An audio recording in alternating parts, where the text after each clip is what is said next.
I never imagined that the day I buried my grandmother would be the day I started living.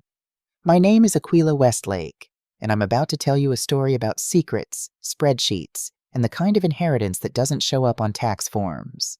If you've ever felt invisible in your own life, if you've ever wondered when you became so small, if you've ever asked yourself, how did I get here? This story is for you, but I need you to stick with me until the end, because what happened to me could happen to anyone. And what I discovered? Well, let me just say that my grandmother, Eleanor Roosevelt Hartwell, taught me one final lesson from beyond the grave, a lesson about power, about patience, and about the difference between being weak and playing weak. The rain was doing that annoying thing where it couldn't decide if it wanted to be rain or snow. March in Ohio, always confused, always gray.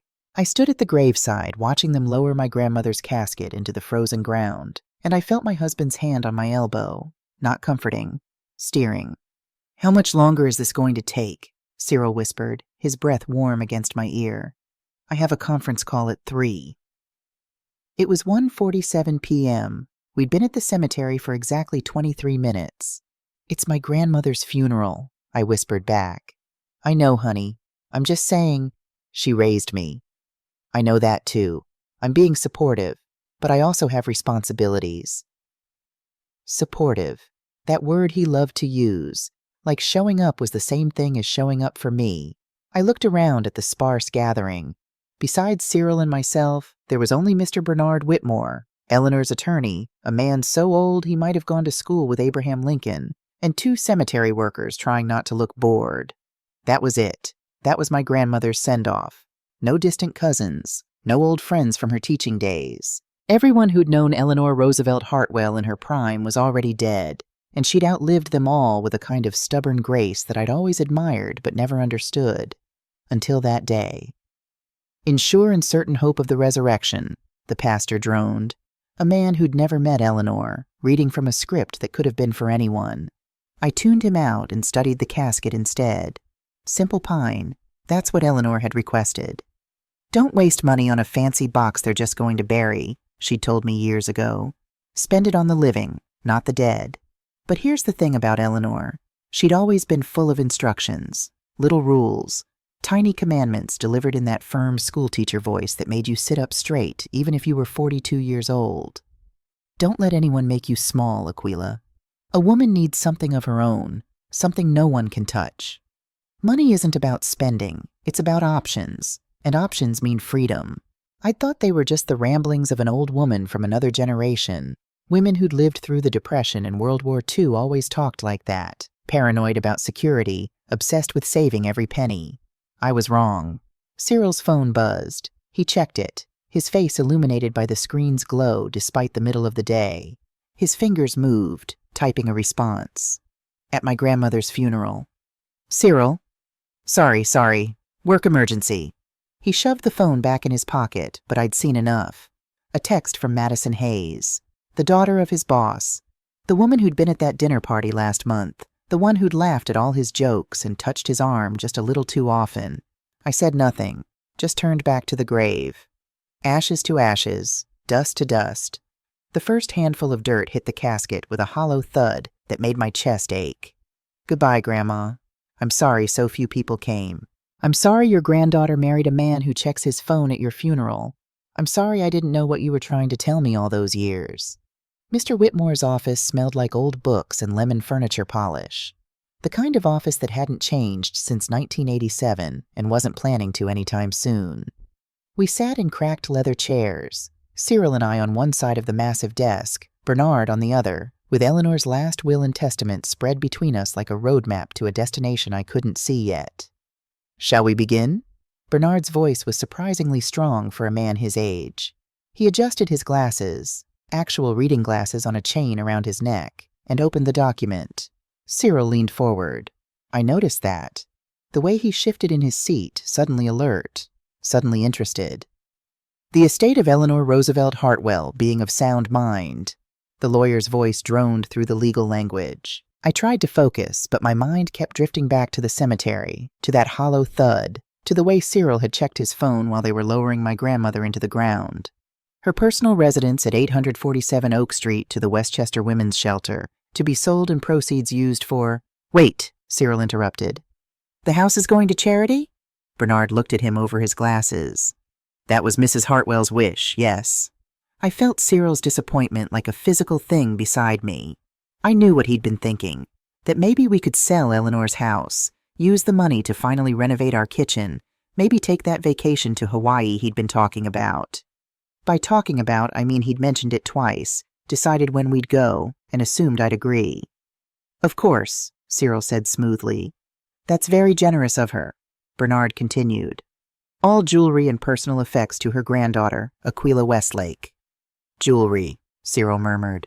I could practically hear him calculating the potential value. Eleanor had a few nice pieces, her wedding ring, some pearls, a brooch from the 1950s. Maybe worth a few $1,000s total. Maybe. And finally, Bernard said, his eyes finding mine with an intensity that made me sit up straighter, Mrs. Hartwell left a personal letter for her granddaughter, to be read privately. He slid a cream-colored envelope across the desk. My name in Eleanor's distinctive handwriting, Aquila Eleanor Westlake, my full name. She only used my middle name when something was important. Cyril reached for it at the same time I did. Our hands touched on the paper. I can read it with you, he offered. No, the word came out sharper than I'd intended. I mean, it's personal, from Grandma to me. Right, of course, I just thought— Mr. Hartwell, Bernard interrupted, his voice carrying a note of steel I hadn't heard before. Mrs. Hartwell was quite specific. The letter is for Aquila's eyes only. Something flickered across Cyril's face. Not anger exactly, something more calculating, like a chess player who'd just realized the board wasn't set up the way he'd thought. Of course, he said again, that smooth voice back in place. It's between grandmother and granddaughter. I understand completely. But his hand lingered on the envelope for just a second too long before he let go.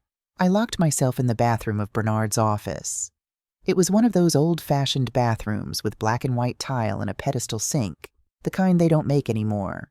I sat on the closed toilet lid and stared at the envelope in my hands. Eleanor's handwriting, still strong and bold even at 96. The woman had taught high school mathematics for 40 years. She'd graded thousands of papers in her lifetime. That handwriting was as familiar to me as my own face. I opened the envelope with shaking hands. My dearest Aquila, if you're reading this, I've finally gone to join your grandfather William, and your mother Sophia, and all the others who went ahead. Don't cry for too long, sweetheart. 96 years is plenty. I've had a good run and I'm tired, but there are things I need to tell you. Things I should have told you years ago, but I was waiting, watching, making sure. In the house on Oak Street, my bedroom, behind the Monet print, the fake one, you know which I mean, there's a wall safe. The combination is 140752, your mother's birthday. Inside you'll find a key. That key opens safety deposit box 847 at First National Bank, downtown Columbus branch. What's in that box is going to change your life, Aquila. But before you go rushing there, I need you to promise me something. Promise me you won't tell anyone, not right away, not even Cyril, especially not Cyril. I stopped reading, my heart pounding. What did that mean? Especially not Cyril? I know what you're thinking. You're married, you share everything. Secrets are wrong. I raised you to be honest. But honey, there's a difference between honesty and transparency. And there's a difference between sharing your life and surrendering it. I've watched you get smaller over the past 12 years, little by little, choice by choice, until you're not sure anymore where Aquila ends and Cyril's wife begins. The safe deposit box is going to give you something I wish I'd had when I was your age. Options. Real options. The kind you can only have when you're not dependent on anyone else's permission to live your life. But here's the test, sweetheart. And yes, it's a test. I need you to wait. Don't rush to the bank. Don't reveal what you find. Watch. Observe. See who people really are when they think you have nothing. See who treats you with respect just because you're human. And see who only respects you for what they think you can give them. Cyril is a good man. Probably. But I've never been sure he's the right man. This is your chance to find out.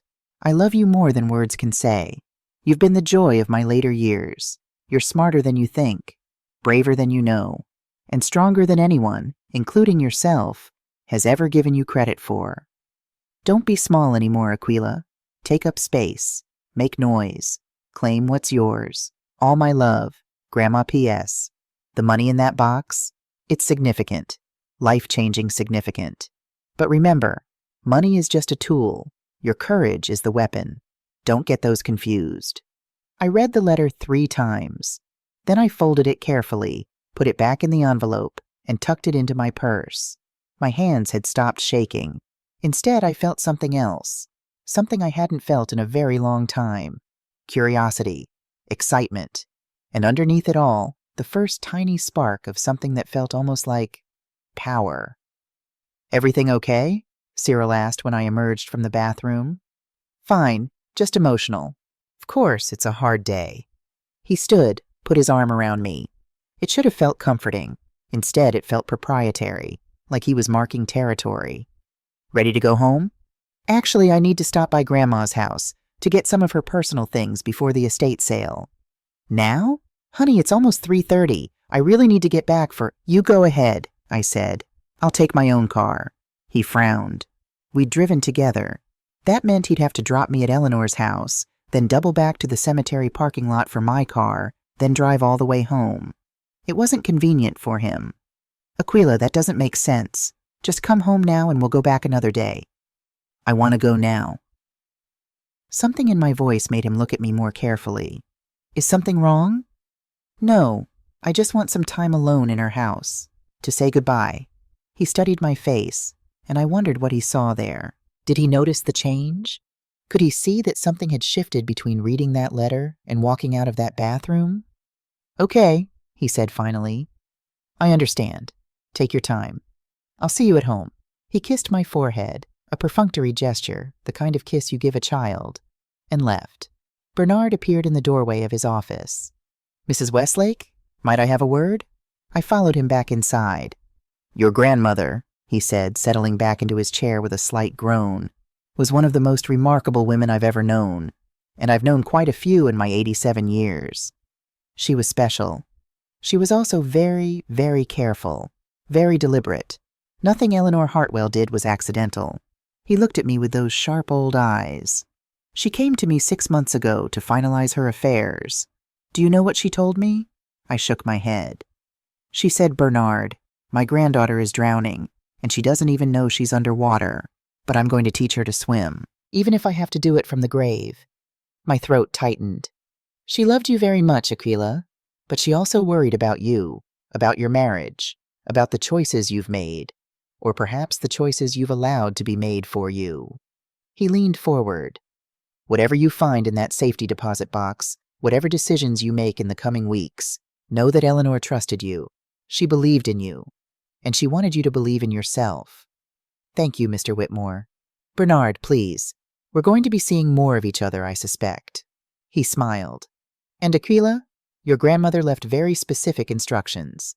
If you need legal counsel, for any reason, my services are already retained and paid for. By her. For you." The implications of that hung in the air between us. "Any reason?" I asked quietly. Eleanor's house sat at the end of Oak Street like a secret waiting to be told. I'd grown up in this house after my mother died, 8 years old and suddenly motherless, sent to live with the grandmother who smelled like lavender soap and grated papers at the kitchen table every night. The key still worked. Of course it did. Eleanor had been meticulous about maintenance, about keeping things in working order. "A woman should always have a house that doesn't need a man to fix it," she used to say.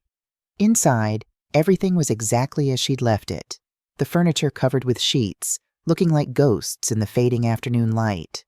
I walked through the room slowly, breathing in the scent of her, Earl Grey tea and old books and that lavender soap. In her bedroom, the Monet print hung exactly where it had always hung. Water lilies, a cheap reproduction she'd bought at a museum gift shop in 1973. I'd asked her once why she kept a fake painting on her wall. "Because it reminds me that sometimes the copy is just as beautiful as the original," she'd said. "And because people always assume expensive things are real and cheap things are fake, it's useful letting people make assumptions." I lifted the frame off its hook. Behind it was a small wall safe I'd never known existed. July 14th, 1952, my mother's birthday. My fingers trembled as I spun the dial. Click, inside the safe, a single brass key on a ring and another envelope. This one sealed with actual wax, like something from a century ago. Eleanor's sense of drama had always been impeccable. I broke the seal. Aquila, if you're reading this, you found the safe. Good girl. Always were smart, even when you pretended not to be. The key opens box 847 at First National Bank. Go tomorrow. Go alone. And Aquila, don't go home and tell Cyril about this. Not yet. I know you want to. I know secrets feel wrong in a marriage. But here's what I learned in 61 years of marriage to your grandfather. Sometimes the most important thing isn't what you share. It's what you keep, not lies. Never lies, just strategic silence. Go to the bank, see what's there, then come back and read the rest of what I left for you. There's a box under my bed. Blue shoebox, naturalizer size 8. Inside is my journal from the last 40 years. Read it, all of it. Then decide who you want to be. Love always. E. I found the shoebox exactly where she said. Naturalizer size 8, faded blue cardboard. Inside, a leather journal worn soft with age and use. I opened to the first page. January 1st, 1985. William is dead. Suicide. The bank called it an accident to spare me the insurance complications, but I know the truth. He couldn't face what he'd done. Gambling away our savings, mortgaging the house twice, the shame of it all. He left me $380,000 in the account I didn't know about. Guilt money. He'd been skimming from our joint account for years, investing in opportunities that never panned out. This was what was left before he pulled the trigger. I should be angry. I should hate him.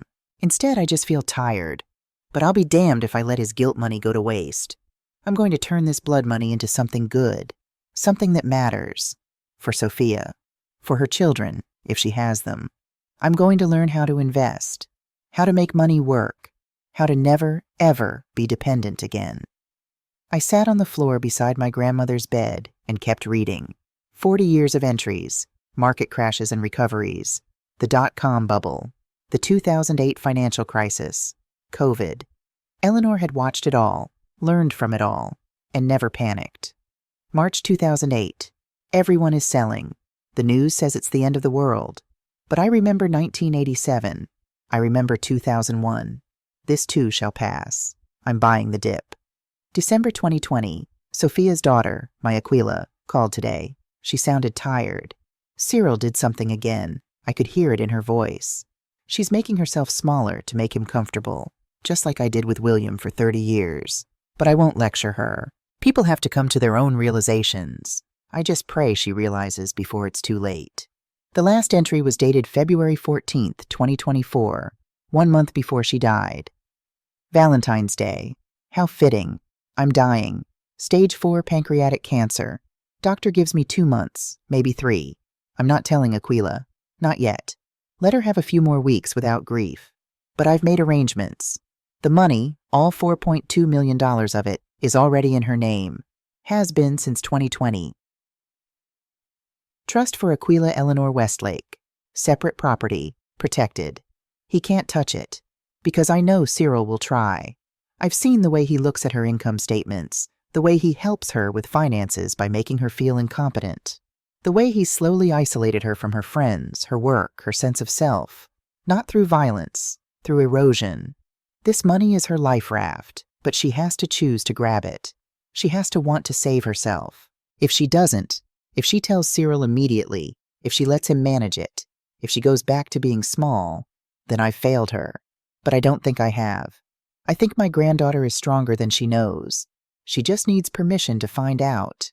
This is that permission. I closed the journal with shaking hands. $4.2 million. $4,200,000. I couldn't even picture that much money. What did that even look like? How many zeros? How many possibilities? Tomorrow. I'd go to the bank tomorrow. But tonight I had to go home to my husband and pretend everything was normal. Pretend I didn't have a secret that could change everything. Pretend I was still small. Cyril was in his home office when I got back, the one room in the house that was entirely his. Dark wood, leather chairs, the smell of expensive scotch. His sanctuary. I wasn't supposed to disturb him when the door was closed unless it was important. I knocked anyway. Yeah? His voice was distracted. I opened the door. He was at his computer, spreadsheets covering both monitors. Financial analysis, his job, his passion, his identity. How did it go at your grandmother's house? He asked, not looking away from the screens. Fine. Got some jewelry, some photos. That's nice. Anything valuable? There it was. The question I'd been expecting. Anything valuable. Just sentimental stuff. He made a note on something. Listen, honey, I've got to finish this analysis. Dinner ready? It was 7:30.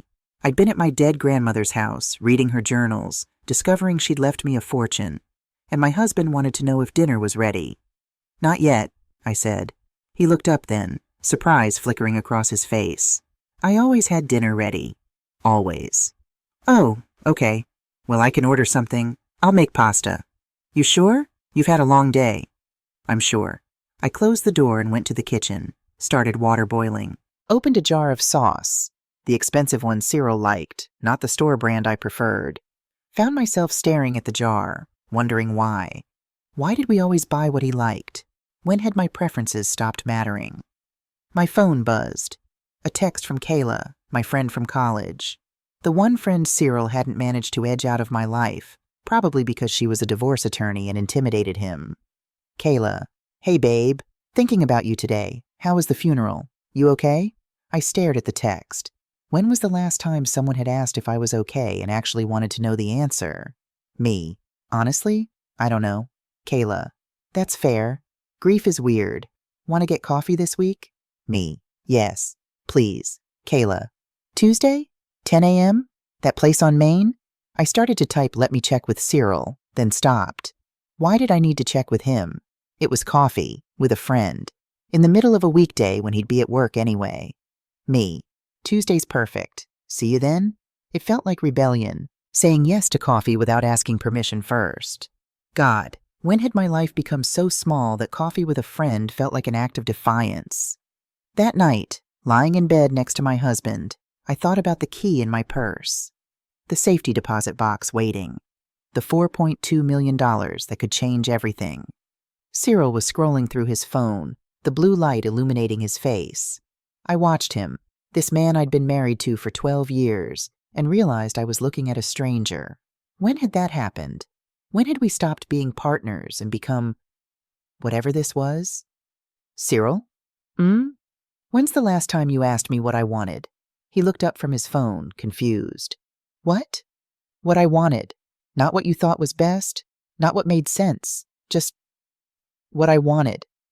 He frowned. I don't understand the question. Never mind. No, seriously, what are you asking? I rolled over to face him. Do you think we're happy? Of course we're happy.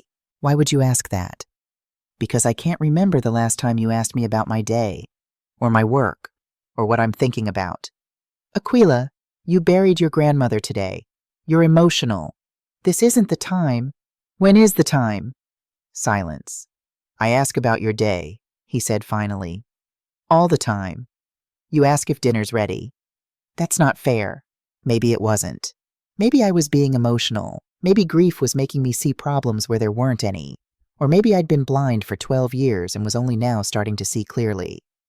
I'm sorry, I said. You're right. Long day. It's okay, honey. He patted my hand. Patted it, like I was a dog. Get some sleep. Things will look better in the morning. He went back to his phone. I lay there in the dark, staring at the ceiling, and made a decision. Tomorrow, I'd go to the bank. And I wouldn't tell him. Not yet. Eleanor was right. I needed to see who people really were when they thought I had nothing. I needed to see who my husband really was. First National Bank, downtown Columbus branch, looked like every other bank. All marble and glass and the particular hush that comes with handling other people's money. I wore my plainest clothes, drove my old Honda, tried to look like exactly what I'd always been, a middle-class woman with a modest inheritance. The safe deposit room was in the basement, cold, sterile.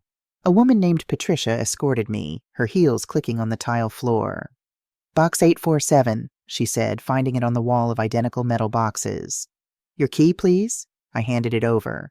She inserted her master key, turned both locks, and pulled out a long metal box. "I'll give you privacy," she said, showing me into a small viewing room. "Take all the time you need." The door closed. I was alone with Eleanor's final secret. I opened the box. Inside, manila folders, documents, a USB drive, and a letter in Eleanor's handwriting, this one longer than the others. I opened the letter first. "My darling Aquila, by now you've read my journals. You know about William, about the guilt money, about the 40 years I spent turning $380,000 into $4.2 million. That money is yours, all of it. But before you celebrate, before you tell anyone, I need you to understand something crucial. This isn't just money, it's a test. When William died, I was 63 years old, the same age you'll be in 21 years. I thought my life was over. I thought I'd be alone and afraid and dependent on the kindness of others. Instead, I discovered I was strong, capable, smart. All the things I'd always been but had forgotten because William never reminded me. You're at a crossroads, sweetheart. I've been watching you disappear into your marriage, little by little, the way you defer to Cyril on everything, the way you've given up your career ambitions, the way you ask permission instead of simply living. This money gives you options, but options are meaningless if you don't have the courage to choose. So here's my final request.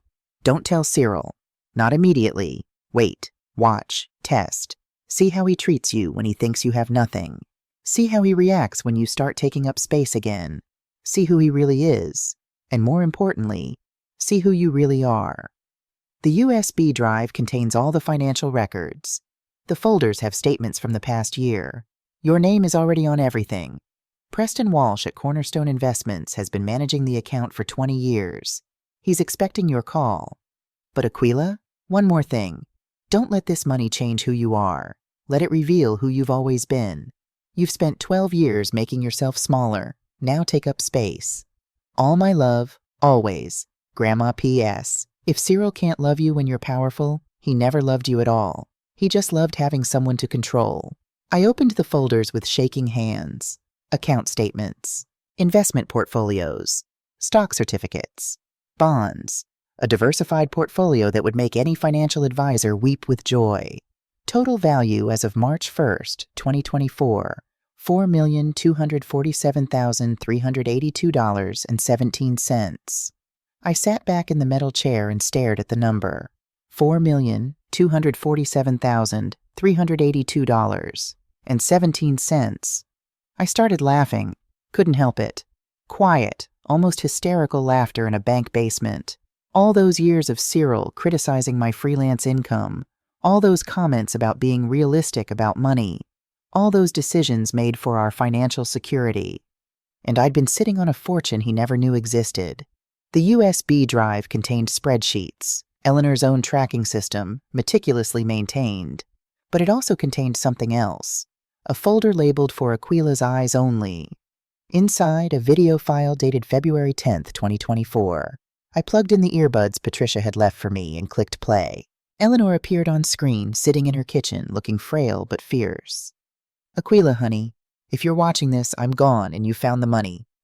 "Good. Now comes the hard part." She coughed, took a sip of water. "I know what you're thinking. You want to tell Cyril.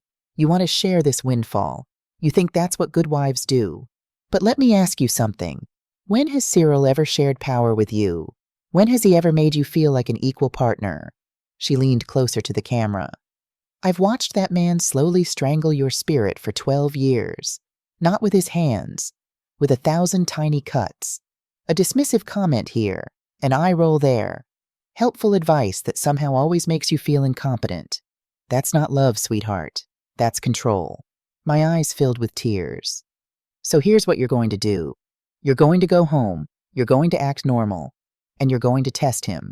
See how he treats you when he thinks you're dependent on him, when he thinks you have nowhere else to go."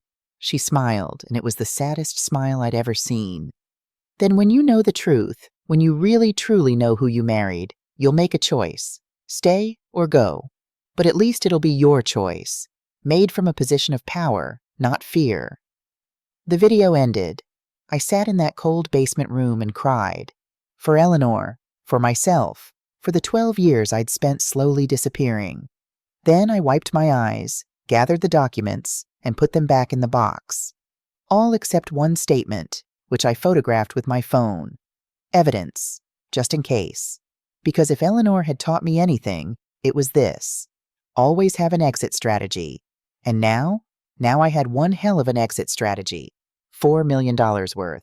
I drove home from the bank in a daze, my hands gripping the steering wheel so tight my knuckles went white. $4 million, in my name. Protected.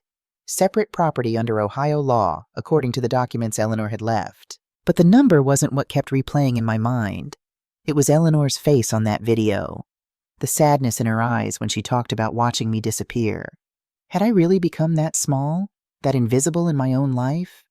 I pulled into our driveway, the house with the mortgage we'd been paying for 8 years, the kitchen that we couldn't afford to renovate, the life that Cyril had carefully constructed around his needs, his schedule, his priorities.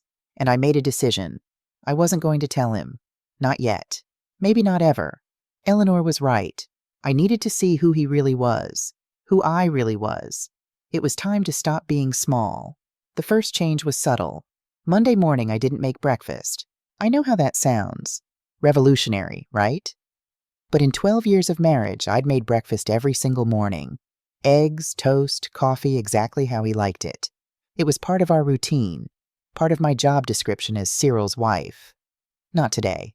I got up at 6:30, went to the gym, a membership I'd had for 3 years but never used because there was always so much to do at home, and came back at 8:15, showered and energized.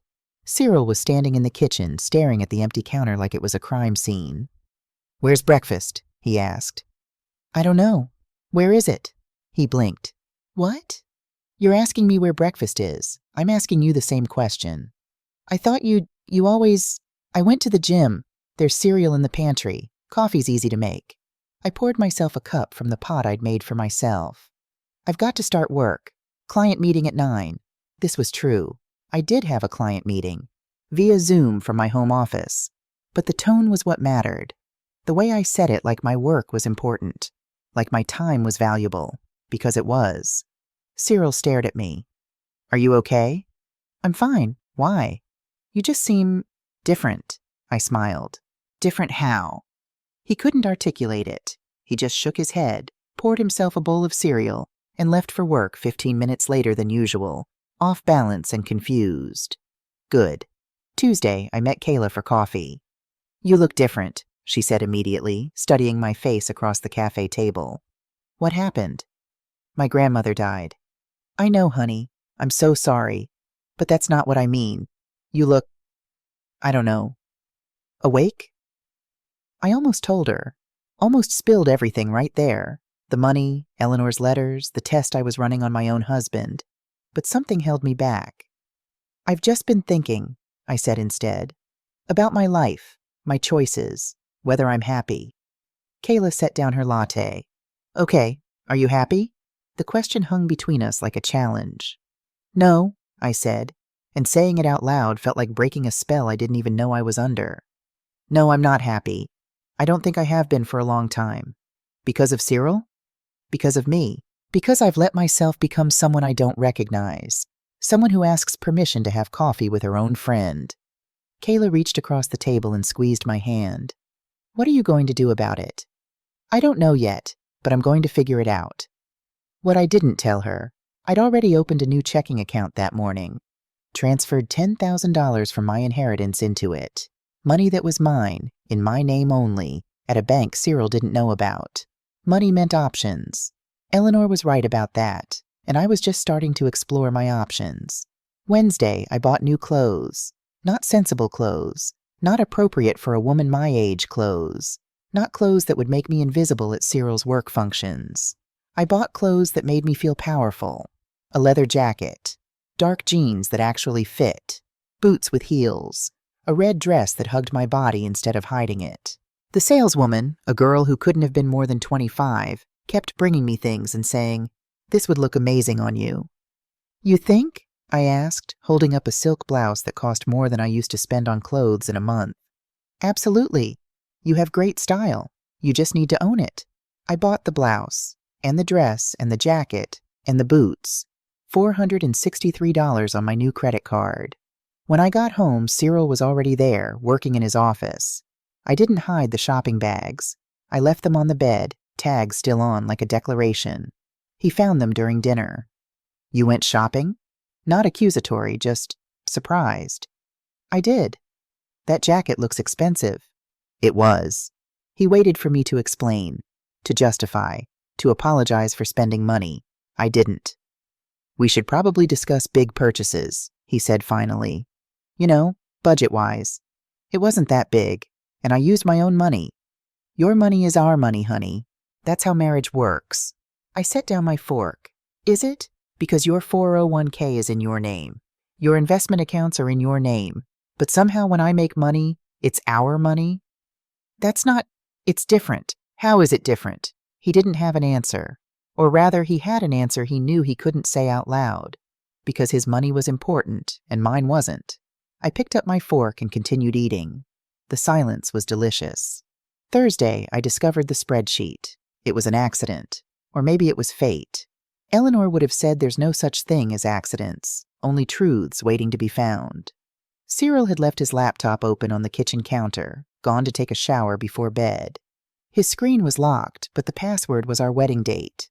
He'd never changed it. "Nothing to hide," he always said. I wasn't snooping. Not exactly. I just wanted to check something. That's what I told myself as I typed in the password. His desktop was organized like his mind. Everything labeled, everything filed, everything controlled. Work folders, personal folders, finance folders. One folder caught my eye. Westlake Household, Financial Planning. I opened it.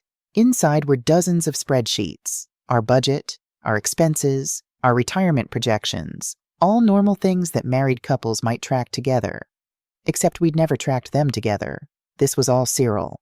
Then I saw a file labeled Household Financial Scenarios, updated March 2024. March 2024, this month, right after Eleanor died. My hand trembled as I clicked it open. Westlake Household Financial Scenarios. Current status. Combined. HH. Income now approximately $180,000 per year. Cyril income, $135,000. Aquila income, approximately $45,000. Variable. Aquila contribution, 25% of HH income. Aquila annual expenses, personal, approximately $18,000.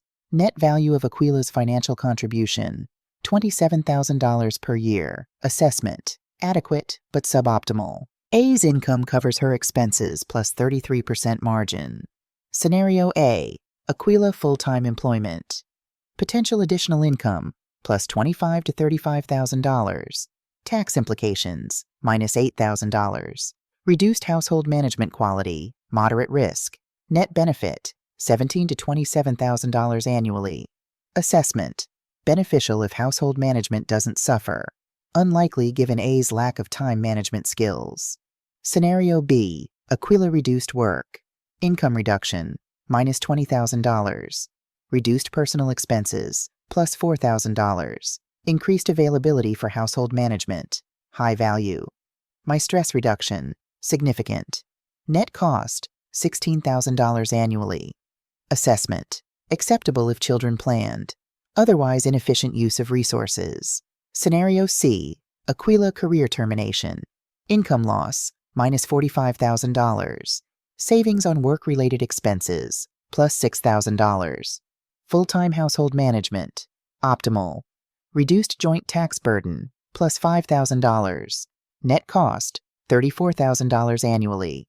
Assessment, only viable if significant assets acquired, inheritance, etc., or children. Currently not recommended. Scenario D, Aquila inheritance, Eleanor Hartwell estate. Estimated elderly widow savings, $50,000 to $200,000, conservative. If inherited, apply to mortgage principal, $185,000 remaining. Eliminate mortgage equals plus $1,850 per month cash flow. My income sufficient for all expenses. Can pursue interests without income pressure. Quality of life improvement, high. Net benefit, $150,000 plus asset acquisition, $22,000 annual cash flow. Assessment. Optimal scenario. Inheritance eliminates financial stress while maintaining household quality. A freed from income pressure can focus on home/family. Win-win. Scenario E.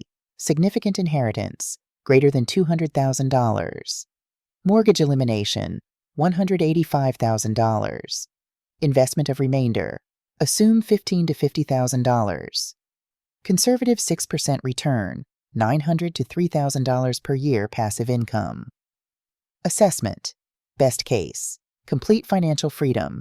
It can exit workforce entirely. Focus on home optimization. Consider children at this point. Notes. Eleanor Hartwell lived frugally, taught for 40-plus years, no other dependents. Likely savings, $100,000 to $250,000 range, teacher's pension plus personal savings. Inheritance tax, none, under $500,000 Ohio exemption. Action items, subtly inquire about estate, research spousal rights to inheritance in Ohio, confirm life insurance policies. I stared at the screen, my vision blurring with tears. He'd calculated me, literally calculated my value, my net benefit to the household, my contribution measured in dollars and percentages. Scenario D. He'd been planning for Eleanor's death, planning how to use her money. Money he'd assumed would come to me.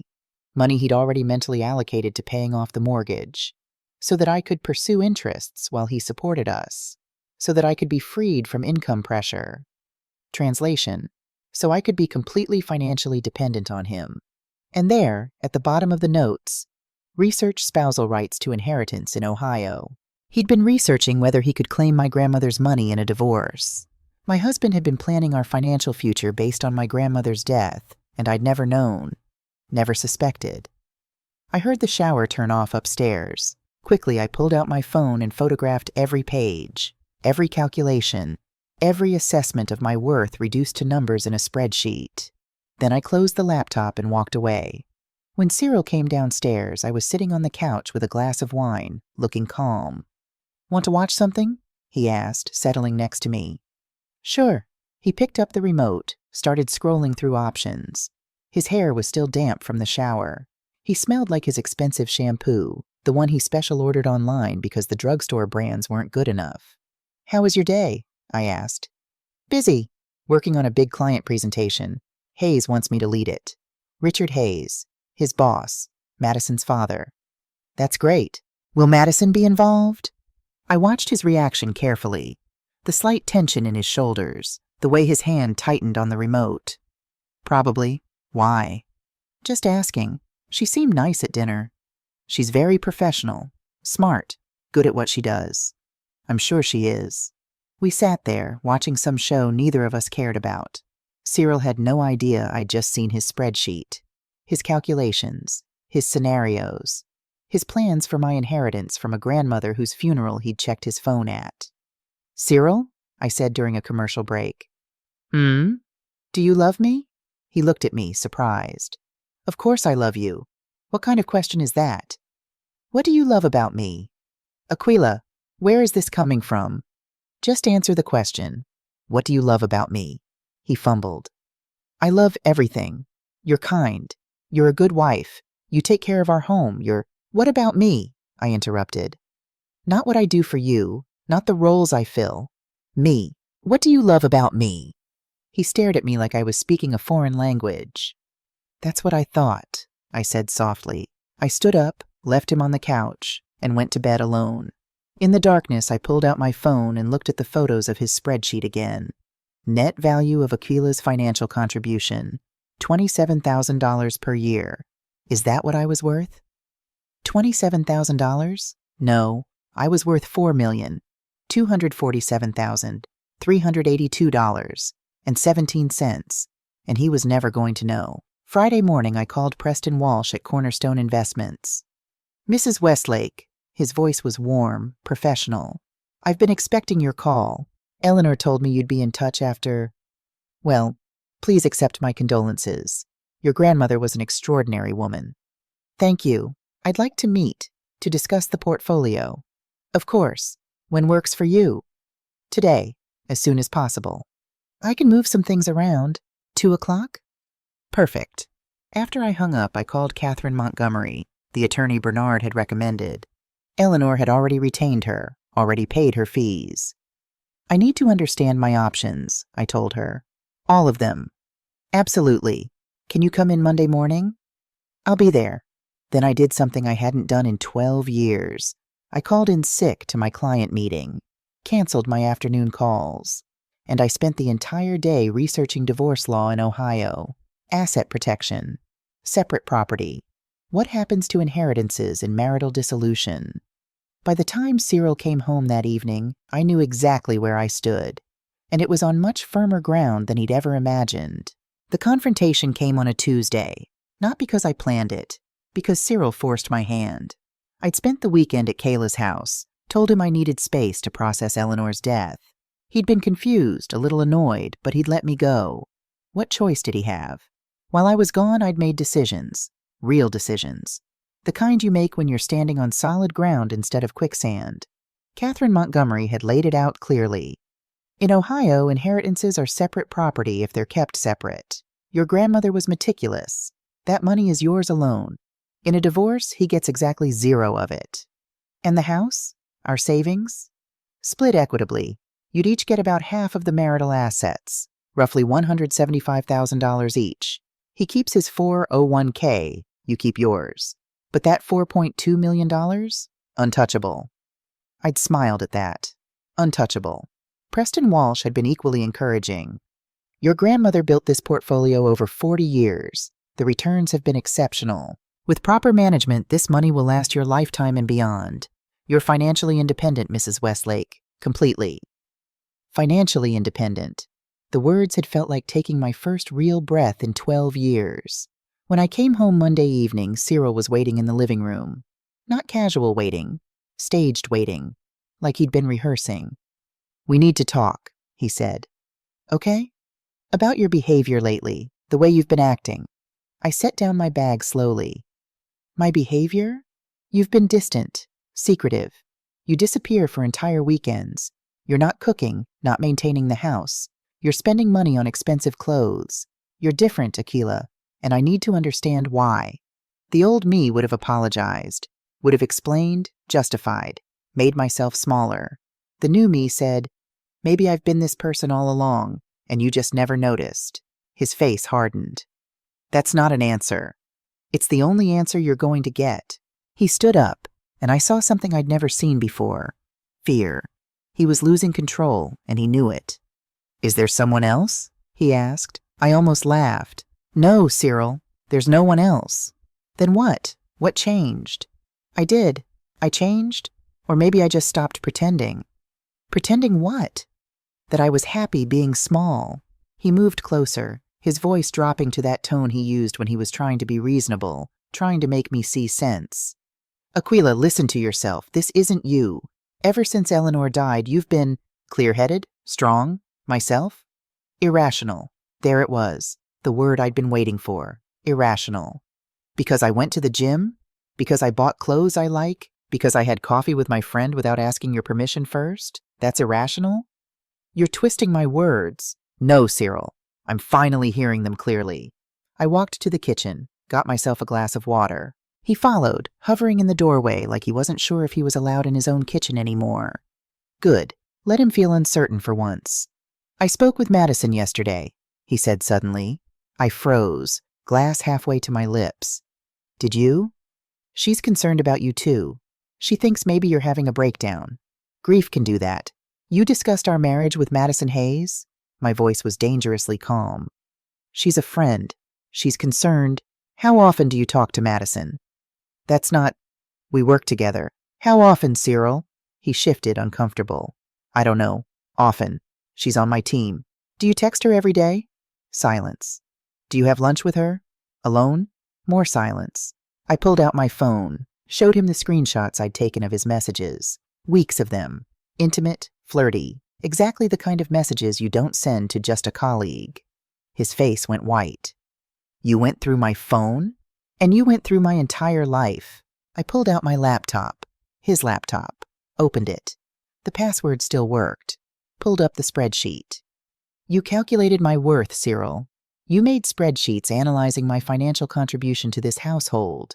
You researched inheritance law for my grandmother's estate. That's not... I was just planning... You were planning how to control me, how to make me dependent. You were hoping Eleanor would leave me money so you could pay off the mortgage and I could quit work entirely. So I'd have no income, no independence, no way out. That's not what...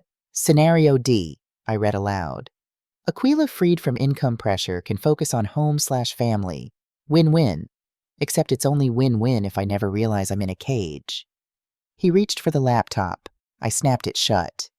12 years, I said quietly.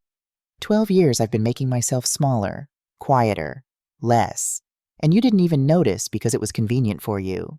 Aquila, please. Do you even love me? Not what I do for you. Not how I make your life easier. Me. Do you love me? He opened his mouth, closed it. Couldn't answer. That silence told me everything. Madison's married, I said into that silence. 6 months. Did you know that? His face told me he did. Does her husband know you've been texting his wife every day? Taking her to lunch? Telling her things are stale with your wife? Nothing happened? Yet. Nothing happened yet. But it was heading there, wasn't it? An emotional affair is still an affair, Cyril. You're making it sound worse than it is. Am I? Because I have a private investigator's report that says otherwise. Photos, timestamps, 6 lunches in 3 weeks, text messages about how I don't understand you, about how Madison makes you feel alive. He staggered back like I'd hit him. You hired a private investigator? I protected myself, the same way you researched spousal rights to my inheritance. I wouldn't. You already did. The only thing you didn't know was whether there was any money to take.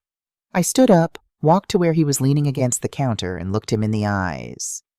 Let me tell you about Eleanor's estate, Cyril, since you were so curious. His face changed, calculation replacing panic. There was no house. That went to charity. No life insurance. No big payout.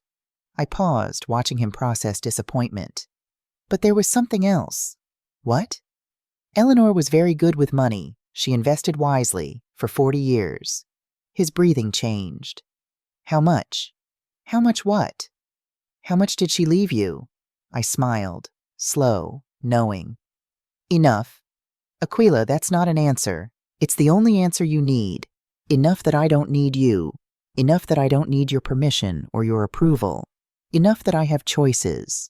His face went through a series of expressions. Confusion, realization, horror.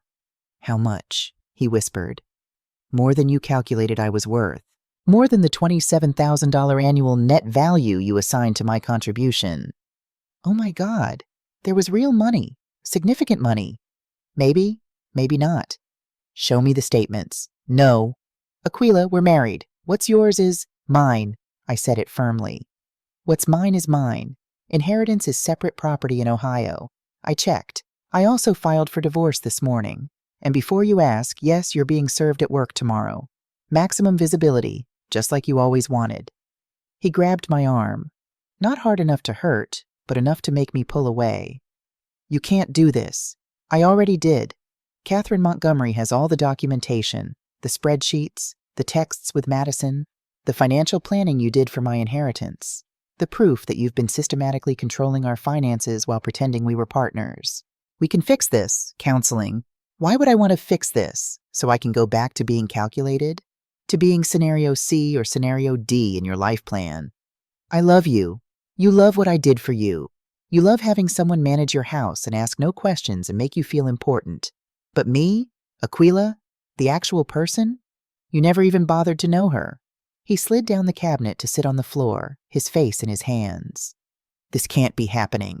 I looked at him, this man I'd spent 12 years with and felt nothing, not hate, not love, just a vast, peaceful nothing. I'm staying at Kayla's until you move out. Catherine will send you the settlement terms. I'm being fair. You'll get half the marital assets, your full 401k, and I'll even pay off the rest of the mortgage from my share. His head snapped up. Pay it off? That's $185,000? I can afford it. The realization hit him. How much money are we talking about? I picked up my bag, headed for the door. Aquila, please, how much? I turned back one last time. Enough that I never have to answer that question. Enough that I never have to ask permission. Enough that I never have to be small again. But goodbye, Cyril. Enjoy your spreadsheets. 6 months later, the condo downtown had floor-to-ceiling windows overlooking the city, 1,600 square feet of space that was entirely, completely, gloriously mine. The divorce had been finalized last month. Cyril got his $175,000, his 401k, and a hard lesson about underestimating people. Madison Hayes had divorced too, after her husband received an anonymous package of text messages and photographs. Last I heard, Cyril was working as a junior analyst at a smaller firm. Richard Hayes had made sure he'd never work in their circle again. I didn't feel guilty about that. Play stupid games, win stupid prizes. Kayla was stretched out on my new couch, the expensive one I'd picked out myself, in a color I loved. "So," she said, wine glass in hand, "are you ever going to tell me how much money Eleanor left you?" I smiled. "Nope." "Evil. You're genuinely evil." "I'm private." "There's a difference?" My phone buzzed. A text from Preston Walsh. "Portfolio update, $4.6 million. Excellent quarter. Your grandmother would be proud." I texted back a thank you and set down my phone. "You look happy," Kayla observed. "I am happy. Not just regular happy, like free happy. Because I am free." I raised my glass. "To Eleanor, who taught me that the best inheritance isn't money, it's permission to take up space." "To Eleanor," Kayla echoed. We clinked glasses and drank to the wisest woman I'd ever known. The woman who'd given me $4 million. But more importantly, the woman who'd given me something worth infinitely more, the courage to see my own worth. That night, alone in my beautiful condo, I pulled out Eleanor's journal one more time. Read that last entry again. This money is her life raft, but she has to choose to grab it herself. She has to want to save herself. I had grabbed it. I had saved myself, and I'd never looked back. So here's my final question for you. What's your inheritance? Not money, though that's nice too. But what did someone teach you that changed your life? What permission did someone give you to be yourself? Drop it in the comments. Share this story with someone who needs to hear it. And remember, you're not small. You never were. You were just taught to take up less space. Stop teaching yourself that lesson. Take up all the space you need. You've earned it.